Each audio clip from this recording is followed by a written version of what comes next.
Hey guys, so I'm going to show you how to start out your pillowcase.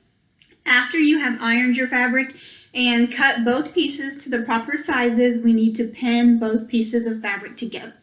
So this piece right here, this black piece, this is my border fabric, and it is laying the right side up.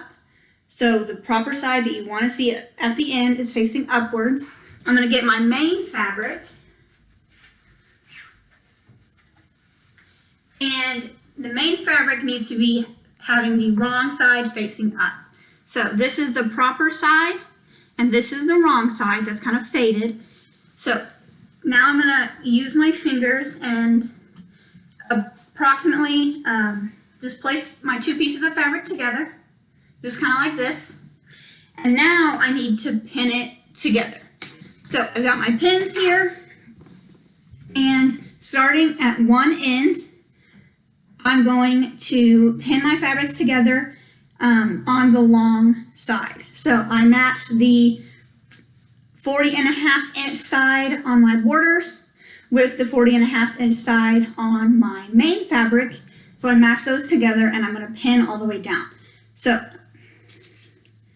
I'm just going to start out like this. I'm going to adjust my camera a little bit so you can kind of see what I'm doing. So I'm just going to use my fingers and make sure that they are lined up perfectly as I move down.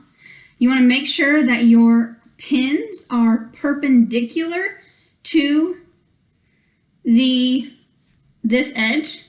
So the little colored part, the little ball part of the pin should actually not really touch the fabric itself. It should kind of be sticking up at the top of the fabric. So I'm just going to keep using my fingers and keep adjusting my fabric and pinning it all the way down.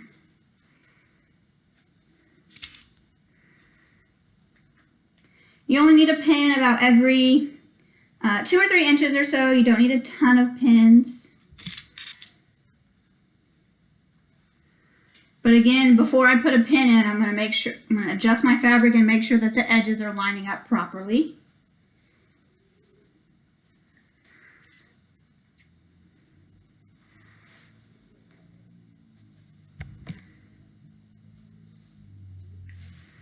And I'm almost to my end here.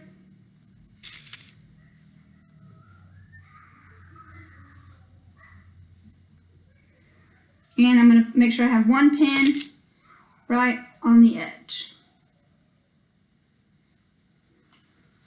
So when I'm done, I should have pins all the way down this long edge. So this is what it looks like on this side of the fabric.